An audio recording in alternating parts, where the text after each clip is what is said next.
Hello students, this is राहिला Khurshid and welcome to Study Hub. आज का हमारा टॉपिक है इंडस्ट्रियलाइजेशन. So let's start. तो देखते हैं इंडस्ट्रियलाइजेशन क्या होता है. इंडस्ट्रियलाइजेशन जो है ये एक ऐसा टाइम पीरियड था, ये एक ऐसा पर्टिकुलर टाइम पीरियड था जो इंग्लैंड में स्टार्ट हुआ इन लेट 1700s. और इस टाइम पीरियड में क्या हुआ, फैक्ट्रीज़ का राइज़ होने लगा, फैक्ट्रीज़ बिल्डअप होने लगी और बहुत सारी मशीनरीज़ का यूज़ किया जाने लगा for the production of goods. Instead of जो हमारे डेली लेबर्स होते थे, जो ह्यूमंस का यूज़ करते थे for the production of goods, उनकी जगह पे मशीनरीज़ का यूज़ किया जाने लगा. इंडस्ट्रियलाइजेशन जो है ये एक ऐसा टाइम पीरियड था जो इंग्लैंड में स्टार्ट हुआ इन 1700s, जहाँ पे फैक्ट्रीज़ का बिल्डअप होने लगा, राइज़ ऑफ फैक्ट्रीज़ होने लगा और बहुत सारी मशीनरीज़ का यूज़ किया जाने लगा ताकि गुड्स की प्रोडक्शन की जा सके. इंस्टेड ऑफ ह्यूमंस या फिर जो हमारे लेबर्स थे उनकी जगह पे मशीनरीज़ का यूज़ किया जाने लगा. अर्नोल्ड टॉइनबी ने इस टाइम पीरियड को, जहाँ पे ये इंडस्ट्रियलाइजेशन बहुत ज़्यादा राइज़ होने लगा, इस टाइम पीरियड को उसने कंसिडर किया एज इंडस्ट्रियल रिवोल्यूशन. ठीक है, तो 1700s में अर्नोल्ड टॉइनबी ने क्या किया, ये जो पर्टिकुलर टाइम पीरियड था जहाँ पे इंडस्ट्रीज़ का राइज़ होने लगा था, उस टाइम पीरियड को कंसिडर किया एज इंडस्ट्रियल रिवोल्यूशन. जो सबसे पहला इंडस्ट्रियल रिवोल्यूशन है वो ग्रेट ब्रिटेन में बिगैन हुआ इन 1700s. ठीक है, जहाँ पे बहुत सारे गुड्स की प्रोडक्शन की जाने लगी, लार्ज क्वांटिटीज़ में गुड्स की प्रोडक्शन होने लगी due to use of machines या फिर due to use of manufacturing machines. ठीक है, ऑब्वियसली ये बहुत ऑब्वियस बात है कि जहाँ पे लेबर काम करता था, जहाँ पे ह्यूमंस काम करते थे, वहाँ पे अगर आप किसी मशीन को यूज़ करते हो तो ऑब्वियसली वहाँ पे प्रोडक्शन बहुत ज़्यादा होगी. ठीक है, तो यूज़ ऑफ मशीनरीज़ की वजह से और राइज़ ऑफ फैक्ट्रीज़ की वजह से बहुत ज़्यादा गुड प्रोडक्शन होने लगा इन लार्ज क्वांटिटीज़. ठीक है, ये जो इंडस्ट्रियल रिवोल्यूशन है ये ऑल अराउंड द ग्लोब जो है ये स्प्रेड हो गया. और इसके बाद फर्स्ट रिवोल्यूशन के बाद सेकंड इंडस्ट्रियल रिवोल्यूशन जो है ये यूएस में स्टार्ट हुआ इन 1800s. ठीक है, इसको हम फिर से रिपीट करते हैं. इंडस्ट्रियलाइजेशन जो है ये एक ऐसा टाइम पीरियड था, ये एक ऐसा पर्टिकुलर या फिर स्पेसिफिक टाइम पीरियड था जिसमें जो इंग्लैंड में स्टार्ट हुआ इन 1700s. इस टाइम पीरियड में क्या हुआ, बहुत सारी फैक्ट्रीज़ का राइज़ हुआ, फैक्ट्रीज़ बिल्डअप होने लगी और बहुत सारी मशीनरीज़ का यूज़ किया जाने लगा गुड्स की प्रोडक्शन के लिए. इंस्टेड ऑफ लेबर्स या फिर ह्यूमन बींग्स जहाँ पे इन्वॉल्व होते थे, वहाँ पे अब मशीनरीज़ का यूज़ होने लगा था. और इस टाइम पीरियड को जहाँ पे बहुत ज़्यादा इंडस्ट्रीज़ डेवलप हो रही थी, इंडस्ट्रीज़ बिल्डअप हो रही थी, मशीनरीज़ का यूज़ किया जाने लगा था, इस टाइम पीरियड को अर्नोल्ड टॉइनबी ने क्या टाइम पीरियड कंसीडर किया, एज इंडस्ट्रियल रिवोल्यूशन. ठीक है, सबसे पहला इंडस्ट्रियल रिवोल्यूशन जो है ये ग्रेट ब्रिटेन में स्टार्ट हुआ इन 1700s. और जब ये बहुत ज़्यादा इंडस्ट्रियल रिवोल्यूशन जो है पूरे ऑल ओवर ग्लोब में स्प्रेड होने लगा तो सेकेंड इंडस्ट्रियल रिवोल्यूशन जो है ये यूएस में बिगेन हुआ इन 1800s. तो ये था हमारा इंडस्ट्रियलाइजेशन का एक जनरल इंट्रोडक्शन. अब ये जो इंडस्ट्रियलाइजेशन टाइम पीरियड है, इस टाइम पीरियड में क्या हुआ कि बहुत ज़्यादा सोशल और इकोनॉमिक चेंजेस ऑकर हुए जिसने ह्यूमन ग्रुप को कन्वर्ट किया या फिर ट्रांसफॉर्म किया from an agrarian society to industrial society में इसको कन्वर्ट कर दिया या फिर ट्रांसफॉर्म कर दिया. एग्रेरियन सोसाइटी हमने पहले ही पढ़ा था कि हमने जब टाइप्स ऑफ सोसाइटी पढ़े थे उसमें हमने देखा था कि जो एग्रेरियन सोसाइटी होती है वो एक ऐसी सोसाइटी होती है जो एग्रीकल्चर पे डिपेंड होती है. मतलब जो उसकी जो बेसिक नीड्स होती है, बेसिक रिक्वायरमेंट्स होती हैं वो एग्रीकल्चर से ही फुलफ़िल होती है. उनका जो फाइनेंशियल सपोर्ट जो होता है वो एग्रीकल्चर ही होता है, वो एग्रीकल्चर से ही अपनी नीड्स जो है वो फुलफ़िल करते हैं. तो जब इंडस्ट्रियलाइजेशन अकर हुआ तो बहुत सारे सोशल एंड इकोनॉमिक चेंजेस हुए जिसमें एक ह्यूमन ग्रुप को या फिर ह्यूमन सोसाइटी को ट्रांसफॉर्म हो गया वो किसमें, एग्रेरियन सोसाइटी से इंडस्ट्रियल सोसाइटी से, या फिर सिंपली हम कह सकते हैं कि एक ओल्ड सोसाइटी से वो एक मॉडर्न सोसाइटी में कन्वर्ट हो गया या फिर ट्रांसफॉर्म हो गया.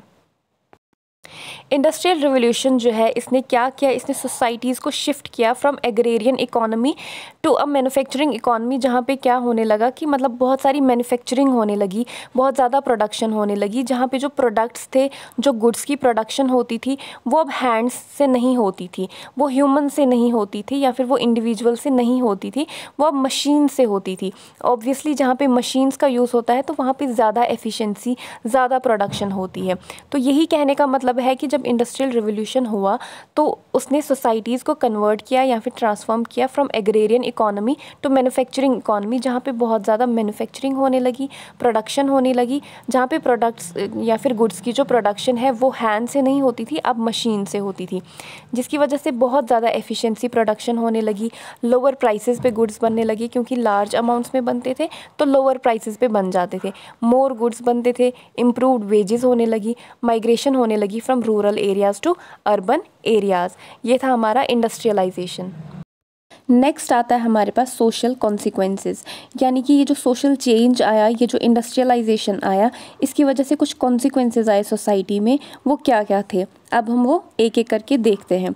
सबसे पहला है कि जब इंडस्ट्रियल रिवोल्यूशन आया उसने सोशल स्ट्रक्चर में बहुत ज़्यादा सिग्निफिकेंट चेंजेस क्रिएट किए, या फिर जो भी सोसाइटी है उसमें बहुत ज़्यादा सिग्निफिकेंट चेंजेस क्रिएट किए। सबसे मेन चेंज जो है उसने ट्रांजिशन किया क्या, फार्म वर्क से फैक्ट्री रिलेटेड एक्टिविटीज़ में, यानी कि जो हमने पहले ही पढ़ा कि एक सोसाइटी को उसने कन्वर्ट किया एग्रेरियन सोसाइटी से टुवर्ड्स एन अर्बन सोसाइटी, या फिर क्या कह सकते हैं इंडस्ट्रियल सोसाइटी। ठीक है, ओल्ड सोसाइटी को कन्वर्ट किया किसमें, एक मॉडर्न सोसाइटी या फिर एक इंडस्ट्रियल सोसाइटी में कन्वर्ट किया गया। किसने, इंडस्ट्रियल रिवोल्यूशन ने किया सोसाइटीज़ को। ठीक है, तो ये क्या है, एक चेंज उसने क्रिएट किया सोसाइटी में या फिर सोशल स्ट्रक्चर में। नेक्स्ट है इंडस्ट्रियलाइजेशन की वजह से अर्बनाइजेशन आया। अर्बनाइजेशन यानी कि मॉडर्नाइजेशन आया। मॉडर्नाइजेशन की वजह से क्या हुआ, पॉपुलेशन जो है वो शिफ्ट हुई from rural to urban areas. ठीक है, यानी कि जो विलेज एरियाज़ थे वहाँ से वो शिफ्ट होने लगे टुवर्ड्स सिटी एरियाज़ या फिर अर्बन एरियाज़। यहाँ पे क्या होने लगा, रूरल एरियाज़ में डिक्रीज़ इन पॉपुलेशन होने लगा, या फिर decrease in the proportion of people living होने लगा, यानी कि जो लोग एक रूरल एरिया में रहते थे उनका नंबर कम होने लगा, उनका प्रपोर्शन कम होने लगा। नेक्स्ट है कि जो बहुत सारी वुमेंस हैं, मोर वुमेंस और चिल्ड्रंस जो हैं वो अब वर्क करते थे देन दैट ऑफ बिफोर, यानी कि पहले जो औरतें और बच्चे थे वो इतना काम नहीं करते थे, इतना इन्वॉल्व नहीं थे काम करने में, जितना अब इंडस्ट्रियलाइजेशन के बाद वो इन्वॉल्व थे काम करने में। ठीक है, वो क्या करते थे, इसकी वजह से क्या होता था कि जो मोर पीपल थे वो टाउन्स एंड सिटीज़ में रहना उन्होंने स्टार्ट किया, सिटीज़ एंड टाउन्स में रहना, और जो पीपल थे वो यंग एज पे मैरी करते थे और मोर चिल्ड्रंस को वो बर्थ देते थे। ठीक है, ये भी इंडस्ट्रियलाइजेशन का एक कॉन्सिक्वेंस है। नेक्स्ट कॉन्सिक्वेंस है कि जो वर्क फोर्स अब परफॉर्म किया जाता था वो लेस स्किल्ड होता था। ठीक है, यानी कि मशीनरीज़ का यूज़ किया जाता था। पहले जब लोग खुद से काम करते थे तो वो मोर स्किलफुली वर्क करते थे, लेकिन अब जब मशीन्स का यूज़ होता था तो वो लेस स्किल्ड काम करते थे देन दैट ऑफ प्रीवियस। और क्या होता था, जो बहुत सारे वर्क प्लेसेस थे वो अनहेल्दी और डेंजरस बनने लगे। क्यों, क्योंकि मशीनरीज़ का यूज़ होता था, इंडस्ट्रीज़ का यूज़ होता था, जिसकी वजह से बहुत सारी सिटीज़ जो है उनमें पोल्यूशन, पुअर सैनिटेशन और क्राइम जो है वो अकर होने लगा। इंडस्ट्रियल रिवोल्यूशन की वजह से ओवरऑल अमाउंट ऑफ वेल्थ जो है वो भी इंक्रीज़ होता था और इसे डिस्ट्रीब्यूट भी वाइडली किया जाता था। नेक्स्ट है कि चाइल्ड लेबर जो है वो इंक्रीज़ होने लगा, क्योंकि जो कॉस्ट ऑफ प्रोडक्शन होती थी, यानी कि जो काम करने की कॉस्ट होती थी वो लो होती थी, बट जो प्रॉफिट मिलता था वो हाई होता था। इसकी वजह से जो क्लास होती थी, यानी कि जो लोग काम करते थे वो पॉवर्टी में ही रहते थे, वो गरीब ही होते थे, बट जो बॉसेस उनको अरेंज करते थे, उन लेबर्स को अरेंज करते थे, वो जो मिडिल क्लास वेज अर्नर्स होते थे या फिर जो लेबरर्स होते थे उनको जो सुपरवाइज करते थे, वो वेल्थी हो जाते थे, वो कमाते थे अच्छे से, बट जो लेबर है वो प्रॉपरली नहीं अर्न कर पाती थी, वो लेस प्रॉफिट में रहती थी। नेक्स्ट है इंडस्ट्रियल रिवोल्यूशन की वजह से कंपटीशन बहुत ज़्यादा हो गया था, क्योंकि जो फर्स्ट टाइम है, पहले इंडस्ट्रियलाइजेशन से पहले वुमेंस इतना इन्वॉल्व नहीं थी काम करने में, बट इंडस्ट्रियलाइजेशन के बाद जो है वुमेंस जो है वो एंटर होने लगी वर्क प्लेसेस में और काम करने लगी, जहाँ पे वुमेंस को जो है वो कम्पीट करना पड़ने लगा किनसे, मेंस के लिए फॉर जॉब। ठीक है, और फीमेल फैक्ट्री वर्कर्स जो है वो मतलब जो वर्क परफॉर्म करते थे वो 1/3 ही करते थे एज दैट ऑफ मेंस। तो इसके लिए वुमेन्स जो है वो चेंजेस के लिए डिमांड करने लगी कि उनको भी चेंज चाहिए, मतलब जैसे वो अर्न नहीं कर पाते थे इतना एज दैट ऑफ मैन, क्योंकि वो वर्क तो प्रॉपरली करते थे बट अर्न नहीं कर पाते थे इतना, तो इसलिए वो डिमांड करते थे फॉर चेंजेस। ये थे कुछ कॉन्सिक्वेंसेस जो इस social change that is industrialization की वजह से जो सोसाइटी में कुछ कॉन्सिक्वेंसेस ऑकर हुए थे, ये वो कॉन्सिक्वेंसेस हैं। ये थोड़े से टिपिकल हैं बट आई होप आपको समझ आया होगा। नेक्स्ट आता है हमारे पास positive effects of industrial revolution. मतलब पहले तो नेगेटिव इफ़ेक्ट्स थे यानी कॉन्सिक्वेंसेस थे, अब हमारे पॉजिटिव इफ़ेक्ट्स कौन कौन से पड़े हमें हमारी सोसाइटीज़ पे ड्यू टू इंडस्ट्रियल रिवोल्यूशन। तो लेट्स स्टार्ट। जो हमारा इंडस्ट्रियल रिवोल्यूशन है इसके बहुत सारे पॉजिटिव इफ़ेक्ट्स हैं, जैसे कि इसमें इंक्रीज़ इन वेल्थ होने लगा इंडस्ट्रियलाइजेशन की वजह से, प्रोडक्शन ऑफ गुड्स भी इंक्रीज़ होने लगा और स्टैंडर्ड ऑफ लिविंग जो है वो भी इम्प्रूव होने लगा।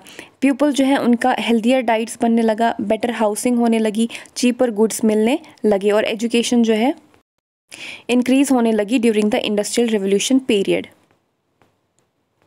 और इंडस्ट्रियलाइजेशन की वजह से मेडिकल लाइन में भी बहुत ज़्यादा इम्प्रूवमेंट आने लगी। जैसे एडवर्ड जेनर ने इन्वेंट किया स्मॉल पॉक्स वैक्सीन और लुइस पास्टर ने डिस्कवरी की बैक्टीरिया की, जिसकी वजह से बहुत सारे वैक्सीन्स की फॉर्मेशन हुई, बहुत सारे मेडिसिन की फॉर्मेशन हुई, जिसकी वजह से हेल्थ केयर जो है वो इंक्रीज़ हो गई और पीपल जो है वो लिव लॉन्गर करने लगे। ठीक है। और इंडस्ट्रियलाइजेशन की वजह से वेजेस भी इंक्रीज़ होने लगे, जिसकी वजह से middle age well as upper classes के जो लोग हैं उनको भी बेनिफिट होने लगा। तो ये थे हमारे कुछ positive effects of industrial revolution. ये हमारा पूरा टॉपिक था इंडस्ट्रियलाइजेशन का। आई होप आपको अच्छे से समझ आया होगा। अगर कोई भी डाउट हो please let me know in the comment section. हम पूरी कोशिश करेंगे आपके डाउट्स को क्लियर करने की। सो आई होप आपको समझ आया होगा। Thank you so much. Take care. Bye bye.